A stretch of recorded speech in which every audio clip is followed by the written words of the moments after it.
Today, we're going to be chatting about system notifications. Robert has a presentation prepared to go over, which I think should be pretty exciting. It's a feature that didn't get a ton of hype during the kind of new rollouts of the FileMaker 2024, but I think could be really valuable for a lot of people. So, Robert, I'll hand the floor over to you. Awesome, thank you. So I'll start sharing my screen, and I will say right away if there is anything during the presentation that you feel like is catching your attention and you want to comment or ask questions, just fire away, okay? Don't wait till the end or any such thing. You can just let us know, and we'll take it on the fly. So yes, like Justin said, um, today's presentation is about a feature that is not AI centric, but that can still be relevant for our users, and trying to see how best to tap into it and um, to get just familiar with it, because technically speaking, the feature had been introduced already um, for quite some time in FileMaker 17. It's just it was exclusive to iOS, so to FileMaker Go. And with FileMaker 21 or 2024, depending on how you like your flavors of versions, um, they made that uh, desktop compatible. So, and by saying desktop compatible, I mean it's not exclusive to Windows, to Mac. It's also working on Windows. So all of that is some great info. So I went in there and tried to figure out a couple things, and we'll see if going over my observations will make it easier for anyone else to avoid some tripwires or things like that. So obviously there's the the the documentation that is available from Claris about the script step itself. So I'll let you make sure that you get to look at this, and just so we get an understanding of what system or local notifications are. Basically, it's the kind of stuff that will show up in your notification area in I'm sorry, in this part of the Mac OS. Okay, and I believe with Zoom being on, we're not going to see them fly in um, as I trigger them, but I will be able to bring over uh, the widgets, and they will show at the top. Okay, and they will show like so. Okay, so if I do this, we see my FileMaker notice. We see I hit the button twice. So um, something like that. So that's something that is nice because it gives us a way to interact with the users um, from outside FileMaker. And it's also via, I'm going to say, via an interface that is familiar to them, meaning they are already receiving other notifications from other applications, and it cues them for them. They're in the habit of knowing what to expect from them. That on some of them, it's just for information purposes. That some others will have interaction capabilities tied to them. So it's great that this gets exposed for us to leverage in FileMaker. So that brings me to the scripting itself. Okay, and if we just take a look at um, the script set as it stands, it's likely one of the ones that has the most options tied to it. Okay, so I would say let's not be intimidated by that because technically there's a lot of that stuff that is just to handle buttons, like button labels and like foreground stuff that is tied to. So there's like six of those entries right there that are simply tied to buttons that you may not even need on some of your calls. Okay. Um, so there's also some stuff like show when app is in foreground, I think is meant for iOS. I didn't try to check anything about iOS related stuff, but my main focus was to say, hey, now that this is available on desktop, what can I do with it? Um, so before we even look at the details of configuring local notifications, for it to just work in the first place, you know, um, is not something that we have control of. Basically, like other apps, um, the user will need to go into their system settings, and say, hey, for notifications, I want to authorize FileMaker to send me notifications, so I want to have this turned on and then choose a format and other attributes there that we can control as the user, not as the developer. So although if this is turned off, you will get some type of feedback from within the app. So you're able to then take action and prompt the user to say, hey, it looks like you have notifications turned off for FileMaker. Would you please go in your system settings and enable them? Um,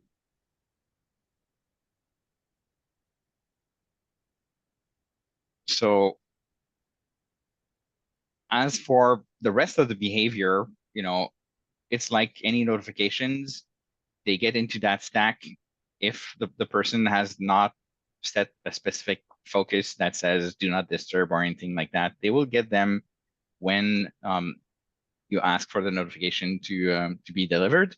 And if they are in some setting where it says do not disturb or sleeping or whatever else, then they will be stacked silently in the background. And when the user gets out of that same focus, then you will be able to look at the stacked notifications. Okay, so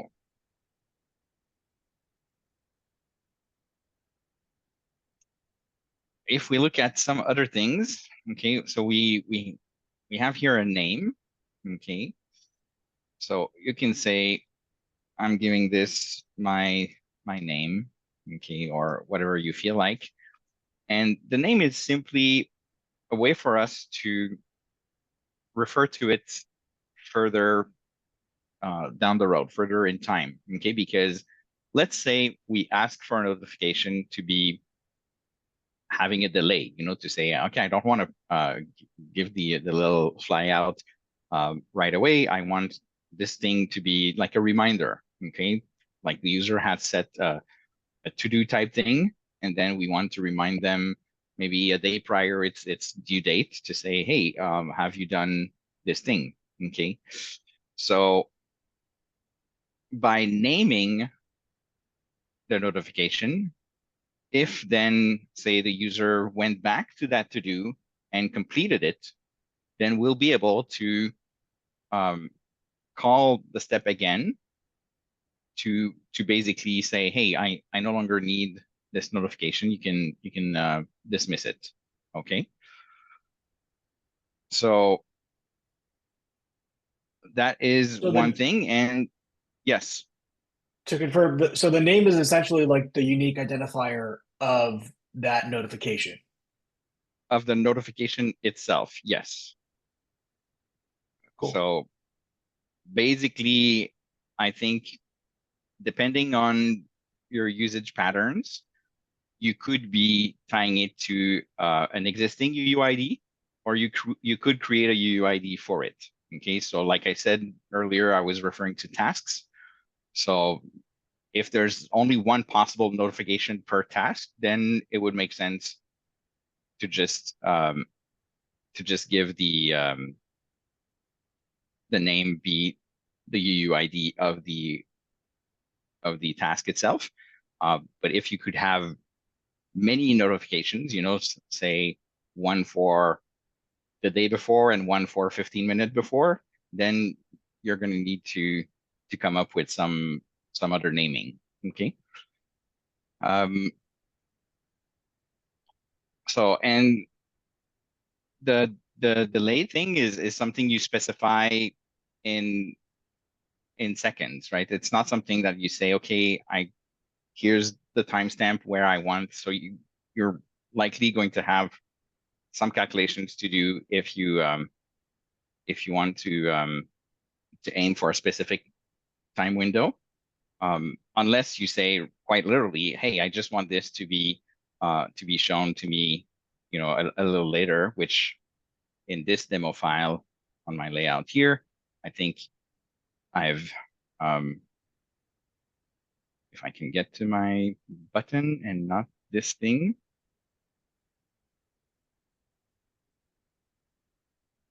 With delay, right? I said something like a few seconds or something like that. JSON, yeah, delay 2, right? So it's really saying, okay, we're going to see the notifications just 2 seconds after I click the button.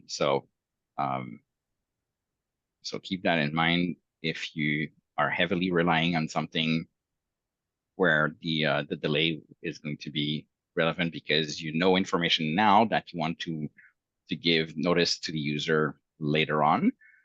But sometimes it's going to be something else. It's just there won't be any delay because um, you want to give the alert right away, or because you've queued some process a while back and now you know that that process has finished, and then you want to say, hey, this is finished.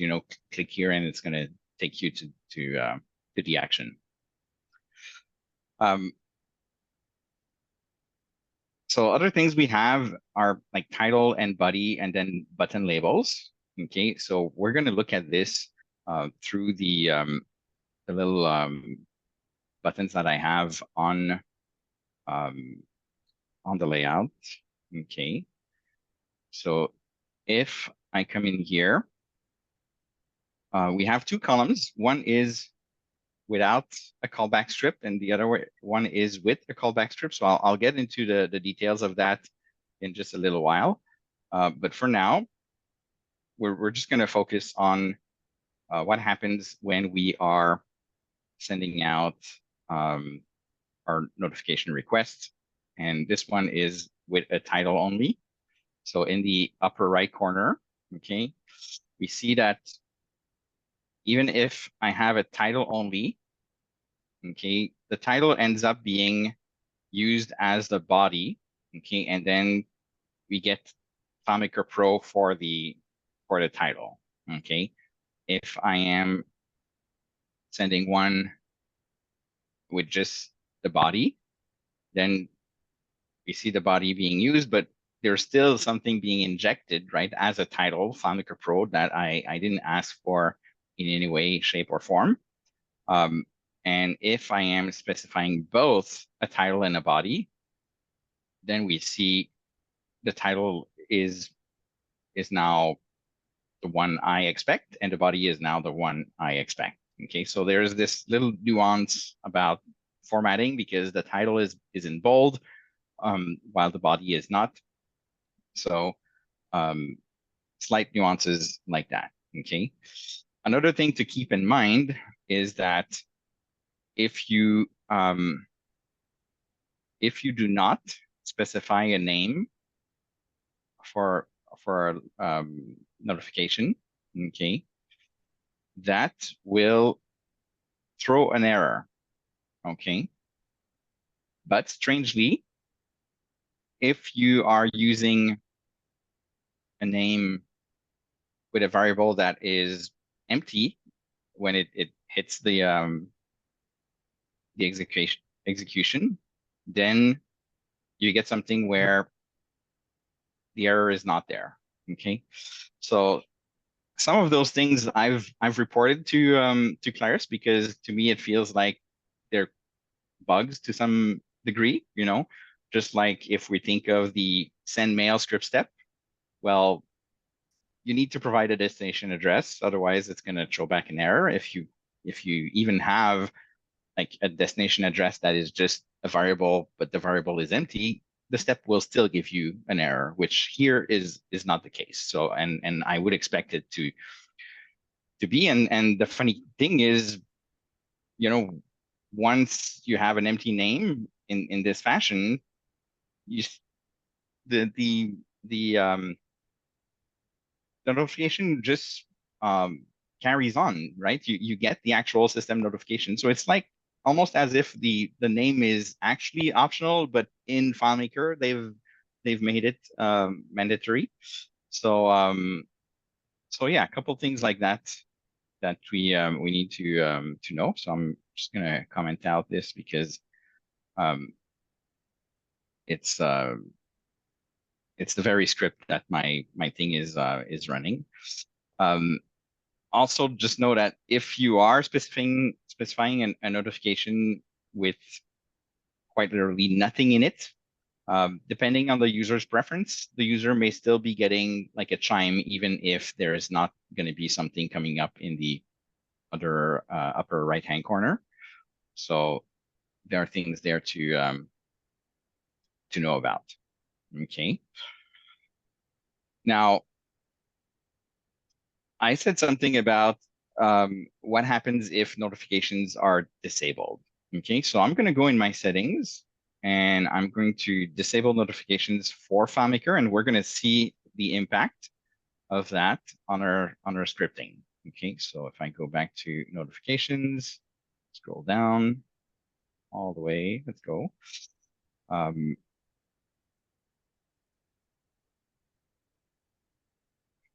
okay, there.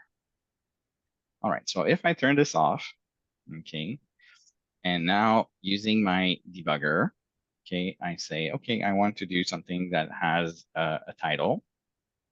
Okay, I'm just going over a few things there. And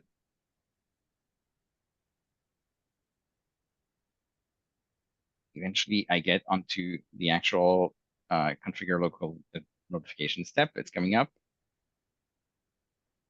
Almost there. So there we go. The funny thing is the user gets an error. Okay. And I've set error capture off, but I'm pretty sure that even with error capture on, the user would still get the error. Okay. Um, but strangely enough, there is no last error. Okay. And this is in a context where I did not specify on this step here, I did not specify a callback script. Okay. So the callback script is like what will get performed as a script if the user interacts with the notification, but it also is the mechanism by which we can get awareness of notifications being turned off. Okay. So right now I'm just gonna dismiss this and say, based on that, to me, there is no point ever um, having a notification where I would not have set, um, I'm sorry, I would not have set a callback script, okay, the script here. So we're going to do the exact same thing with the step that has the callback script defined, okay.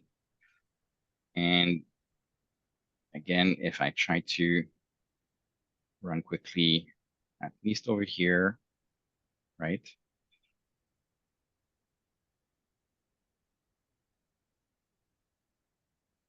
So what happens is even if notifications are disabled, the callback script kicks in, okay? And in this demo file, my callback script is just called notification callback, okay?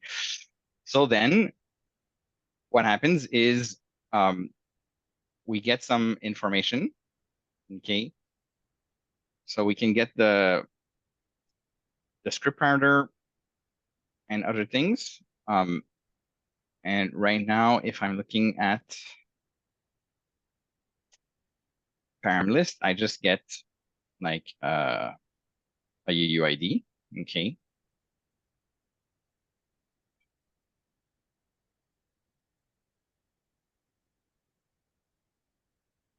Robert, if you have notifications turned off, but Hmm. you use a delay, will it still wait for the delay to finish to run the callback, or does it run the callback right away? I don't believe so. I think the callback will kick in right away. Got it. And then Paul had a question about can you set up notifications, schedule notifications on the server, or do they have to be set up locally?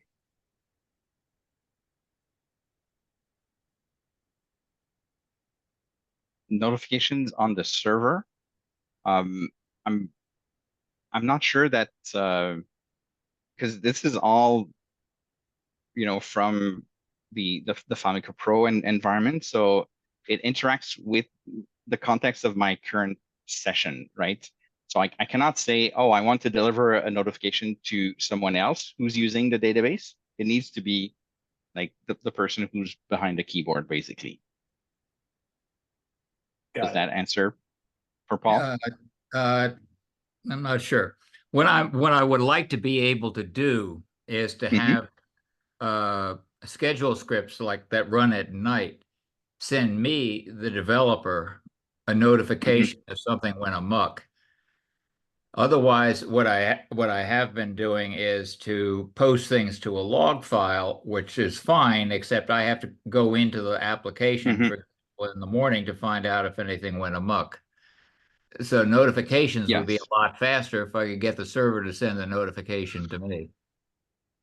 Yeah, well, the server could send you something, it could send an email or it could like interact with you over some API. But it won't be able to trigger a notification on your workstation, basically. Okay. Okay. So not in the form of a scheduled server-side script. Okay. Okay. So in here we got something that is called like interaction. Okay, and interaction is basically coming back from the what we get into the param list as um, parameter two. Okay, so when I said we get a UUID, it was a bit of a lie because we get something that is carriage return delimited. Okay, so we got this, and we got a one, and then we got some other stuff. Okay. So basically, just by knowing notifications are not allowed, I'm telling my callback script, okay, um, it looks like we need to like enable notifications for this app or for FileMaker or whatever. At that point, it's up to you how you want to handle things. But we saw that before without the notification, without the callback script, like we had literally no awareness. There was not even a get last error that was available to us. With the callback script, it's not like it's throwing a last error, but there is something that we can use in there to let us take action. Okay. So, and then in this case, I'm getting out of here. Um, so I'm going to re-enable my notifications. Okay. Um,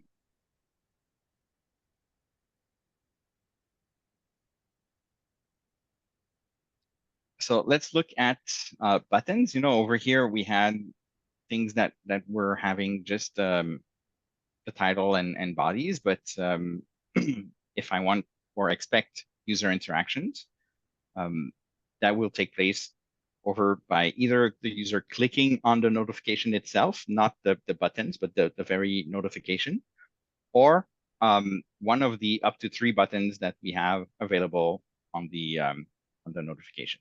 Okay, so let's see what that translates to. Okay, so I'm just going to bring open title and body. Okay, and we have that. I'm gonna have open my debugger, and I will be interacting with my notification. So this one has no button, okay, but I'm literally gonna click on it. And, oh, I'm sorry, nothing happens in this case because there's no, there's nothing tied to it, sorry. So let's look at the same thing, but with a single button, okay? So I have something in here and it says short text, okay? So if I click on a notification, okay, nothing happens. So maybe just with the buttons, if I click on short text, script debugger,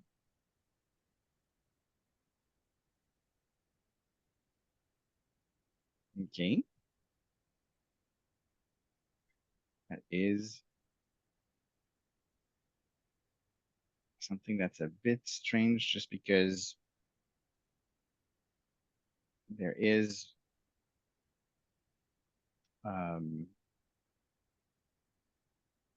a callback, right? So no script is set to false, script name, my other script.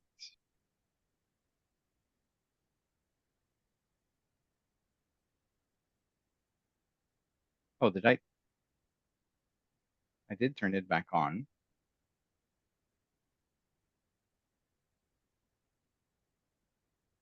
Okay.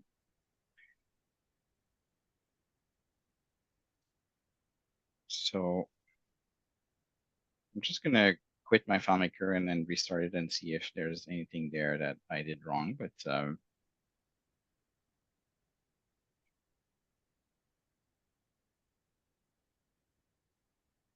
so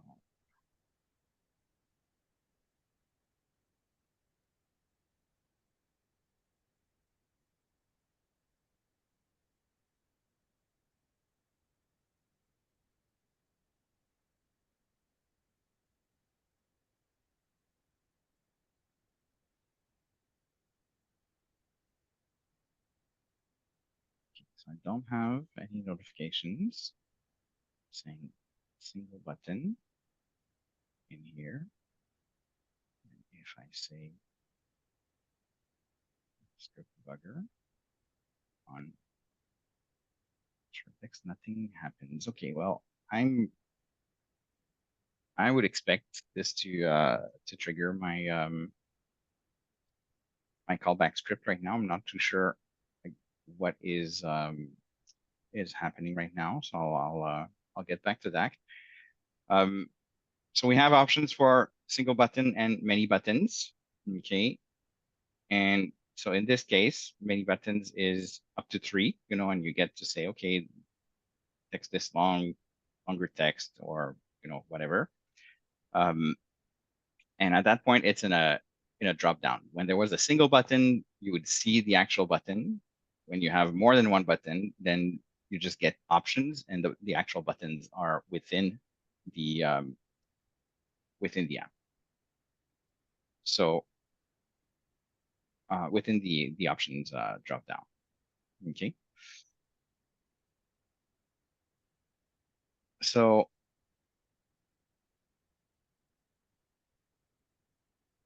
I'm just looking at my notes quickly.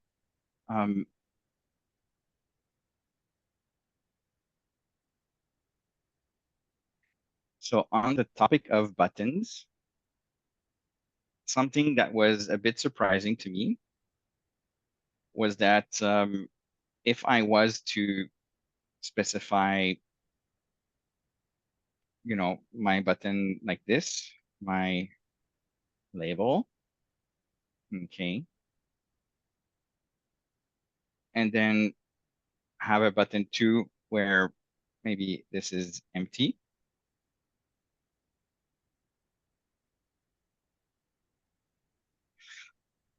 And have not even a third button. Okay, just button 1, 2, and 3. Okay, just like that. If you run that, you get something where you have the not this one. You get something where I need to have some text too. Sorry. So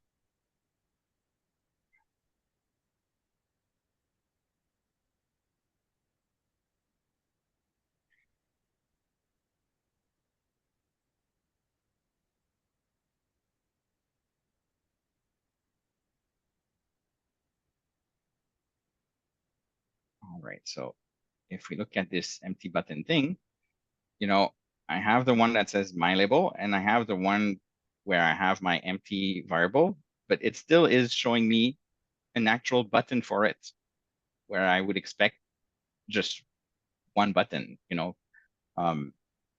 So that, in my case, because I wanted to have, some type of universal script that could handle all of my notifications, meant that I needed to check, okay, how many buttons will I have? And then in my script, based on how many buttons there are, then I'm calling the exact same step, but with either one button, two button, or three buttons. Because if I was simply saying, okay, well, let's use those variables, and if they're empty, it's going to stand as button 2. If it's empty, it's just going to discard it altogether. Well, no, it does not get discarded. So that's a bit of a bummer, because it makes it way way more bulky in terms of scripting to cover all of the possible cases, as opposed to something where you would have just, like, quite literally, if we go into the script and look at the step, I would expect that this here would be the only thing required. I specify all my labels to say, okay, this is going to be, the first label of the button array, and then this one is going to be the second label of the button array. But if it's empty, it still it still says, hey, you asked for a button, so I'm going to give you a button, and it's empty. And that's really not what we would want for our users. So yeah, that's something to know of. And there's a few other things that I don't know about the notifications. I know that in one of the settings for the notifications, if we look at, is it FileMaker itself, or is it elsewhere?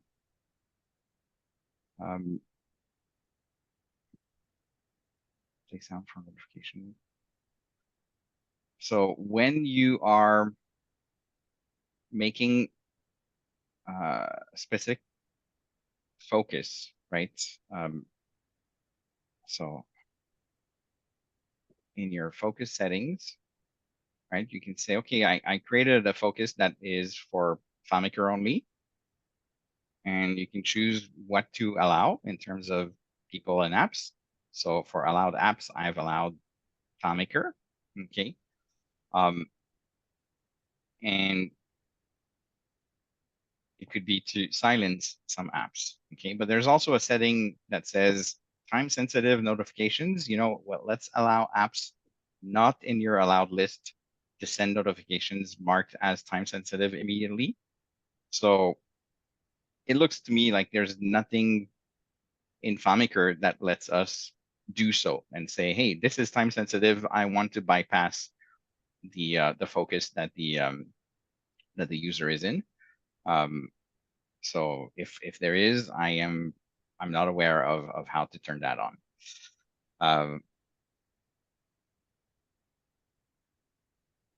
So something that was a bit surprising to me when I did the overall setup was that once notifications are on, it just works. And like I said, like the callback script gets called and everything. Without even having to go into security and say, oh, I'm going to enable FMP URL or something like that, without even having to do like script donations like we have to do for shortcuts. So I'm assuming it means like OS level notification has this special handshake with the FileMaker Pro product that says, hey, this is safe, and I'm telling you, you can run this script, and it's gonna run the script without requiring some external authentication or something like that. So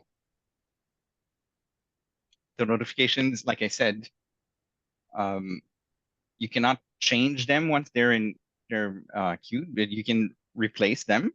Okay. So that's why like my script here has something based on action. There's action to queue and there's action to clear. And really action is the one parameter that is outside the full list of the attributes that we get when we're looking at the step, you know. So this is the full list. Action is not in there. Action is really just the very first one right here, where you get to say, oh, I want to queue or I want to clear. Okay, so like I said earlier, if you've queued something for a reminder that needs to happen down the road, and then the user has taken action and no longer needs to be reminded, then you will need to use clear combined with the name of the original notification for it to be wiped away from the queue. Okay. Otherwise, if there was something where say the user changed the due date, okay, well, you could use the same notification name to then just redefine it. It would override the existing notification by using the same notification name again. Um, so that's that. And something that came to me as an interesting workflow was to say, okay, well, if I have a report, that I need to run server side as a PSOS or something like that, and then let the user know, hey, your report is done. You can now do X, Y, or Z. Then that's a good use case. Okay, so I have something here that is like ask for beefy report, right? And that runs a script ask for beefy report. So let's just have a quick look at that. So when I ask for beefy report, I am going to do perform script on server with callback. Okay. And the callback is going to be PSOS callback. Okay. And in my PSOS callback, I am saying, okay, we did something, let's notify our user based on JSON. Okay. So, and the script we're calling when we are doing things on the server is a script called beefy report. And beefy report by itself is just something where, I create a record and then I wait for 15 seconds and then I get out with the record ID. Okay. So if we look at this with the debugger on, and let's see what happens. Okay.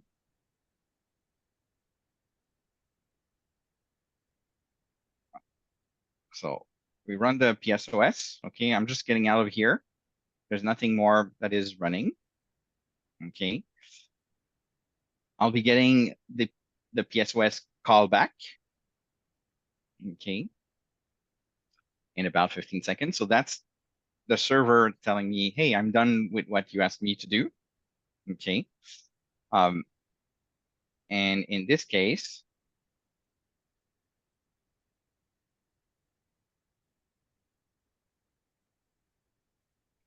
we are calling configure notification with information that I sent, my JSON from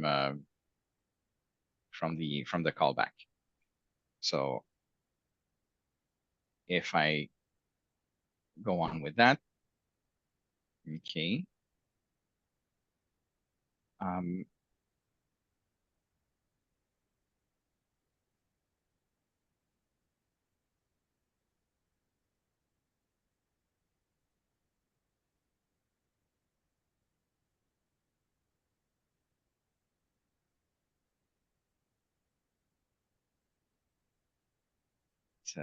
Looks like it's a 3-button thing.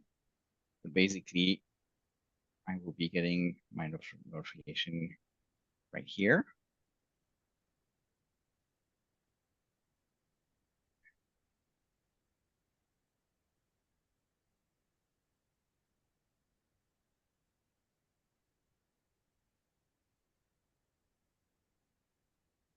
And then we get out. And so if I go here, it says your BFE report is done. Would you like to see the results? And so on. Okay. So that is very nice because then it means, oh, I can let the user know something is done with. And yeah, and right now, I don't know why my callbacks are not working. So I'm just going to check a couple things if it's because I added, this thing to the top of my script or not. But I would expect my callback to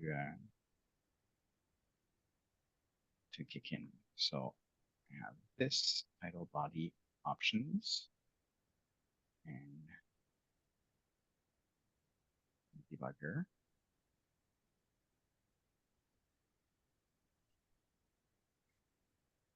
Gets swallowed. Robert, I wonder if it's a Zoom thing because we're not seeing when you click on the options, we're not seeing any of those options. So I wonder if maybe something with Zoom is interrupting the callback. Yeah, it could be. It's just I've done this presentation on Zoom before, so I was getting something back. I don't know if anything has changed in my config since. Something else that I would do every now and then is I would go to my notifications and then I would say, okay, you know what, FileMaker, sorry. In here, I would just right click FileMaker and I would say reset notifications.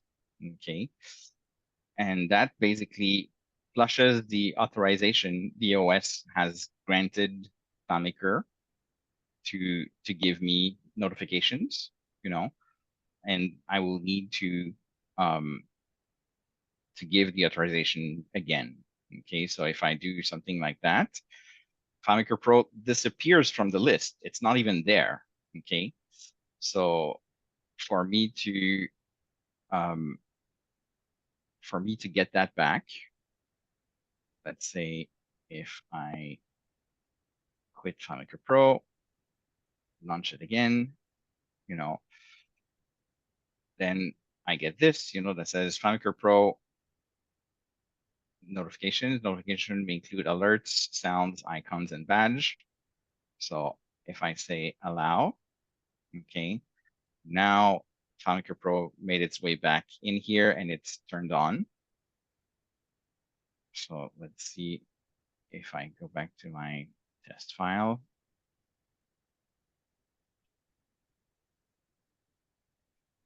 oh,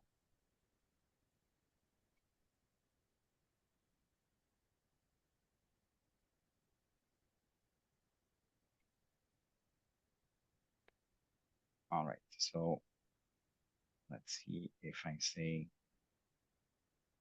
single button. So thing is there in the top right. If I bring the debugger and I say there's interaction, I get nothing. So I am sorry for that demo fail, because that's one of the key features to say, hey, you know what, we are not only notifying the users, but when the user clicks on the notification, we get something back. So I'm just going to find this one here, hit this and say,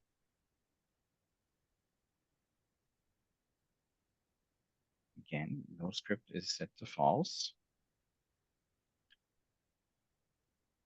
So I'm just going to want to debug that one quickly and see if I can get this to work again.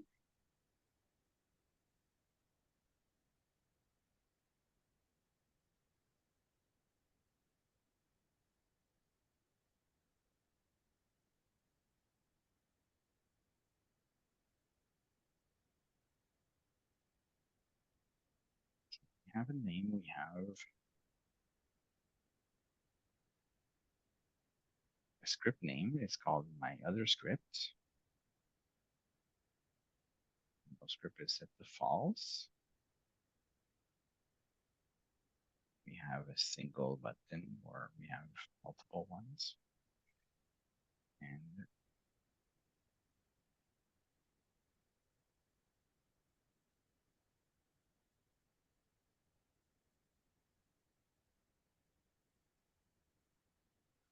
so we are calling the one, right? So we're queuing with the name. My script is notification callback, the one that we saw when notifications were turned off. Okay. It's going to get a parameter and all those things. So this looks right to me. But then I don't know why.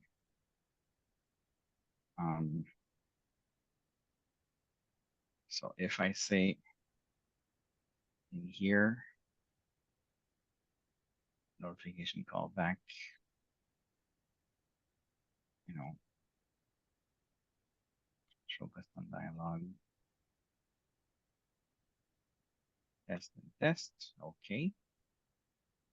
And bring this back and say short text.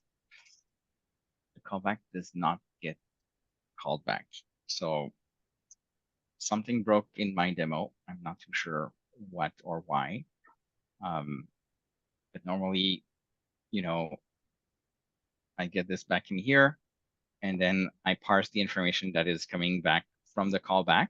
Okay, there's like, what's the interaction? Was it something like notifications are disallowed? Was it something like there's a button that was pressed? Or was it just that the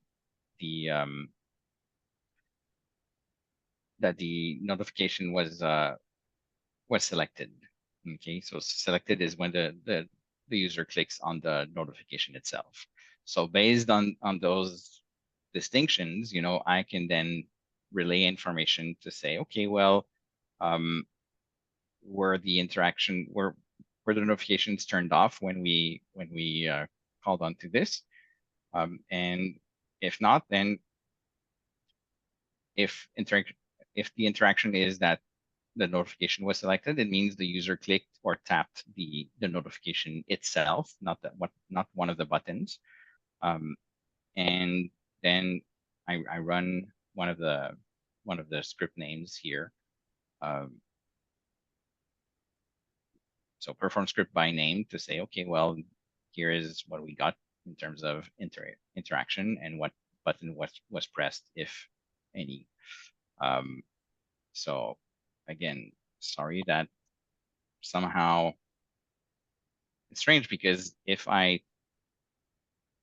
turn notifications off, we see that the callback kicks in, right? Because I have,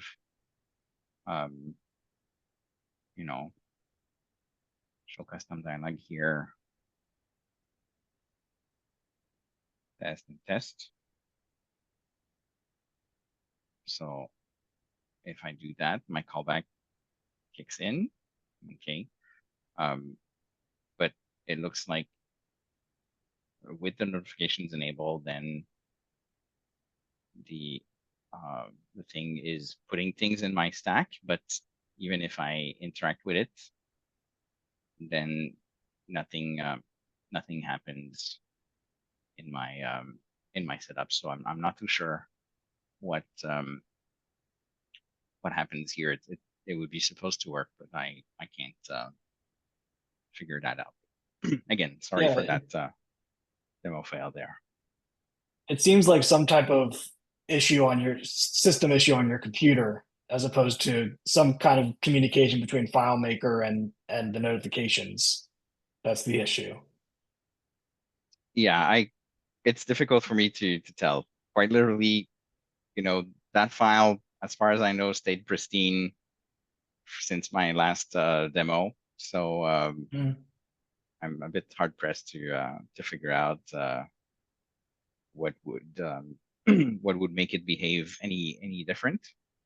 So I know I've seen this work. I just right now I can't give more than what it is showing, unfortunately.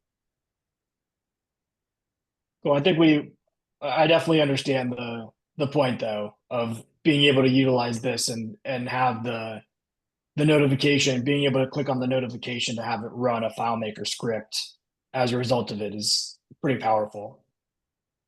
Yes, and something else that is big is, combining it with the perform script on server with callback, because Right. then, it gives you an opportunity to truly notify the user without having to interrupt whatever they're doing in FileMaker. Because that's the thing, if you are leaving your users use FileMaker while the server is doing its thing, even if you get a call back when the server is done, maybe they're, in the middle of something else, and you don't want to all of a sudden take them to a specific layout that says, hey, the job is done, or things like that.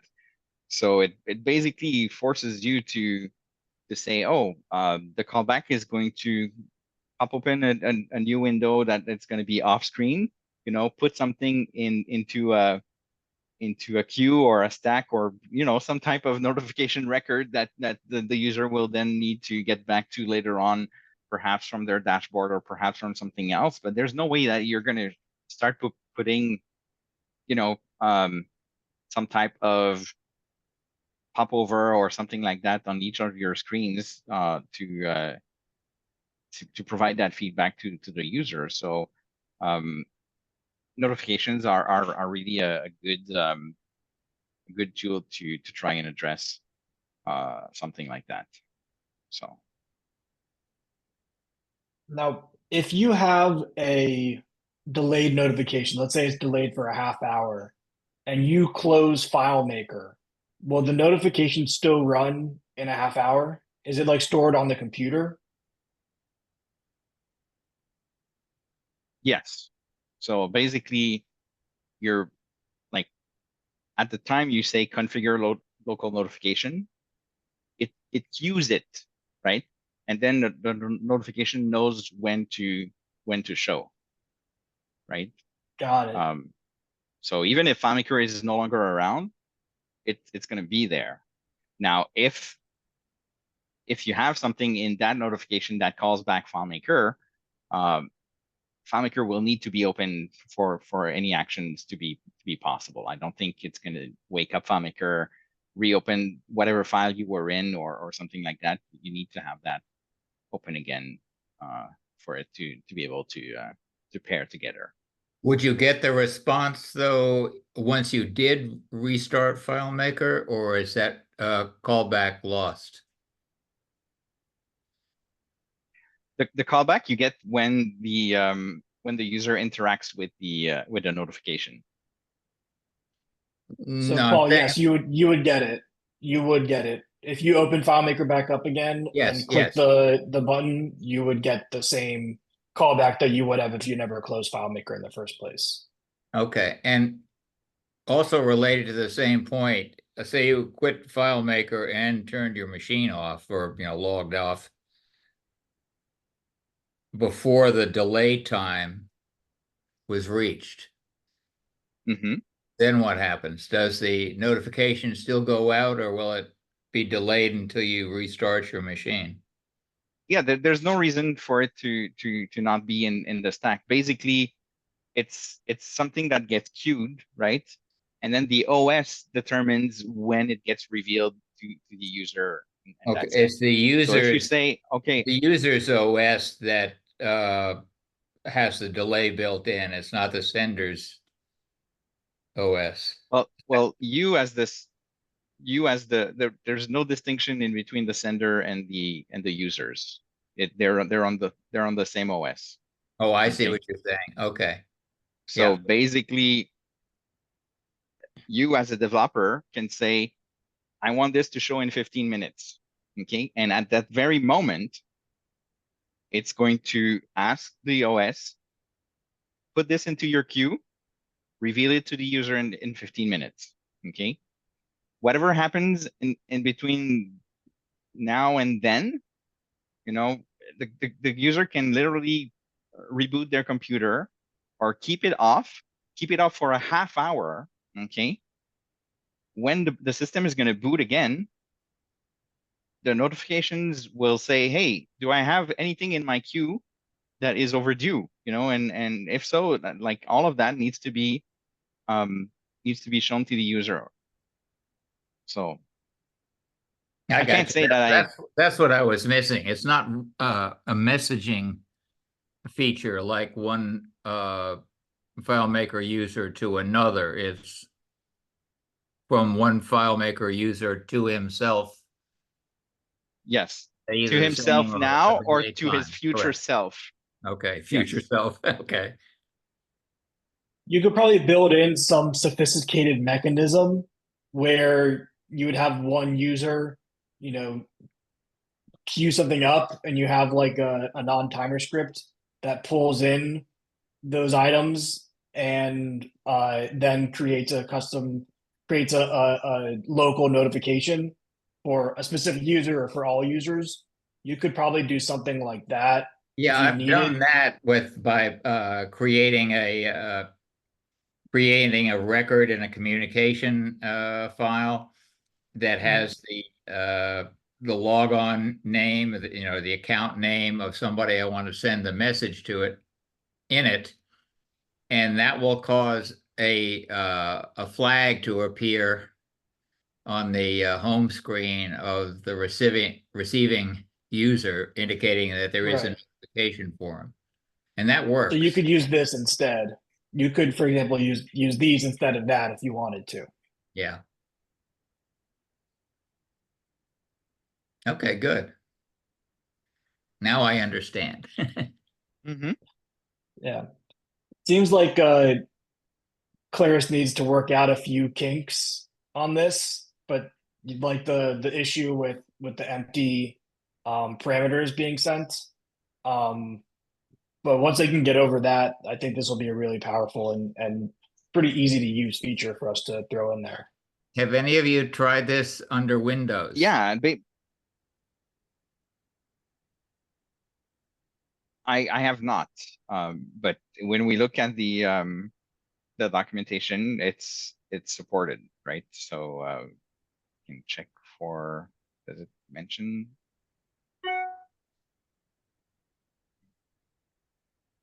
I do a search.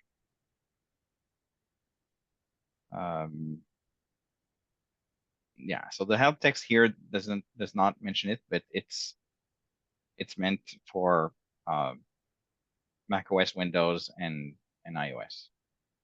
Okay.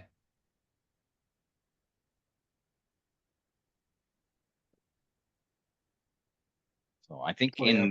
in Windows the format is going to be different. I think they pop up in the like the bottom of the screen instead of the top right hand corner. So there are a couple things that are going to be different because you don't get to pick. You know, it's that's that's the double edge from dealing with something that is implemented by the OS. You know, um, you get to leverage it with next to no effort, but you don't get to choose, you know, the details of the implementation, like the look and feel and other attributes, you know, like say, hey, I want a fourth button. Well, no, it's just like you get this and deal with it, you know. I see there under compatibility, under that it says for DAPI data API, no. So that would suggest that you cannot trigger a notification from a website through a FileMaker client. Is that your understanding also? Well, it says no for everything but Pro and Go. So basically, it's only going to work with Pro and Go. If you're using something else, it's not for you. Well, a data API is still going to go. Oh, no, it's not. It's going to go into the server. I'll take that back. Sorry. Okay, I understand. Mhm.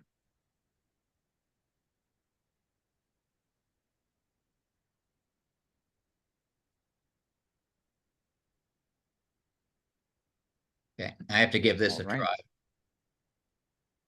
Yeah, it's something that can be fun to play with. It's also, like you saw, there can be a few things that behave mysteriously about it. So depending on how much you, yeah, I can't say much. I haven't used it in any production system yet, but I'm really looking forward to being able to do that.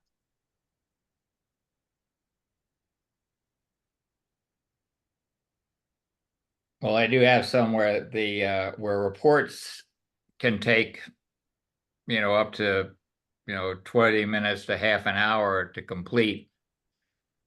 And in those cases, having a notification go back to the user would be very helpful so that they don't have to sit there and wait. Hmm.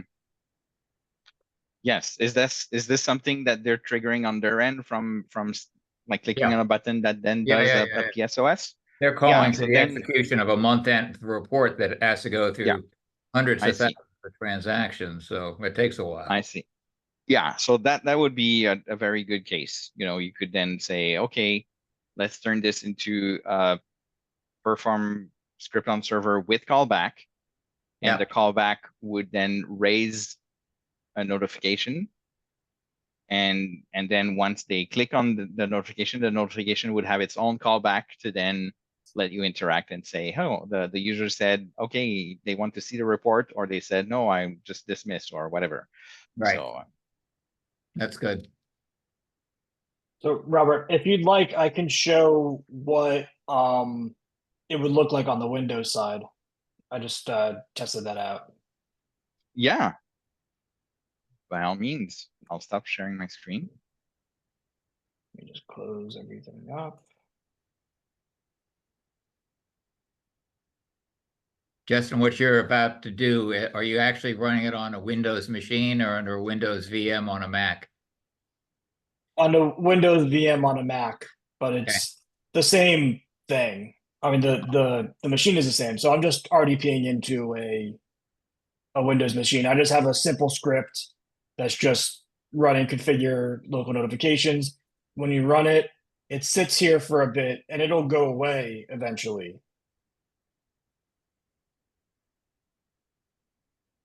And then they just show up here on your notifications list. Mhm.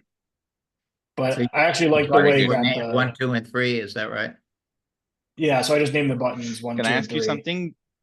Yep, Yeah. Can I ask you something else, Justin? sure. Can you go into the scripting? Yep, So make a second script. callback. Just call it callback. Yeah. Okay. And put This, something in there. Just I guess, I hope that's the second one. yeah.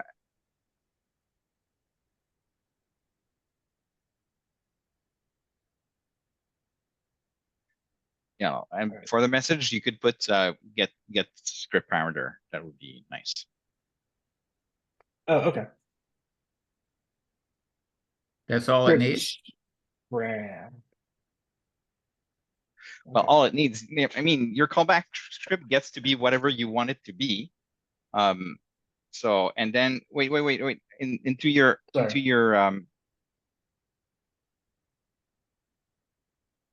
your script selection, you know, where you have Click on the specify. specify for the script.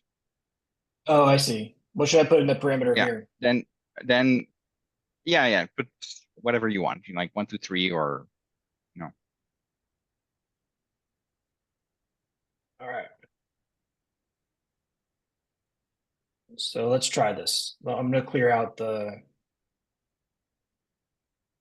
this again. There we go. All right. So I didn't dream that up, you know. It does work when you when you specify Hey, a Justin, callback. how did you set up your notification settings on the Windows side? I mean, it's the same as far as the computer is concerned. Yeah, I didn't do anything. So I think with Windows, like I've never turned on notifications for FileMaker okay. on this computer. Yeah, I think for Windows, they go the opposite direction of OS of Mac, where they just assume that you want the notifications first. that's because Microsoft wants to send you a lot of them. Probably. But that seemed to work. Yeah, it did. Okay, So thank you. cool. I'll stop sharing. Good. So you saw that we're getting that through the script parameter, and you'd also be getting like other things, um, you know, that would let you know, oh, which button got pressed, and things like that. We didn't get to see it in what you had right there, but it's yeah, that's basically the overall mechanic of that whole thing. Cool. Well, Robert, thank you very much. Are there any other questions for Robert or any other items we'd like to discuss in this kind of realm? When I can't get it to work, I'm going to call somebody back. That sounds great. All right. So, for next month, we are going to get back into the AI world, and talk about LLMs in FileMaker, uh, and kind of discuss what Doug showed us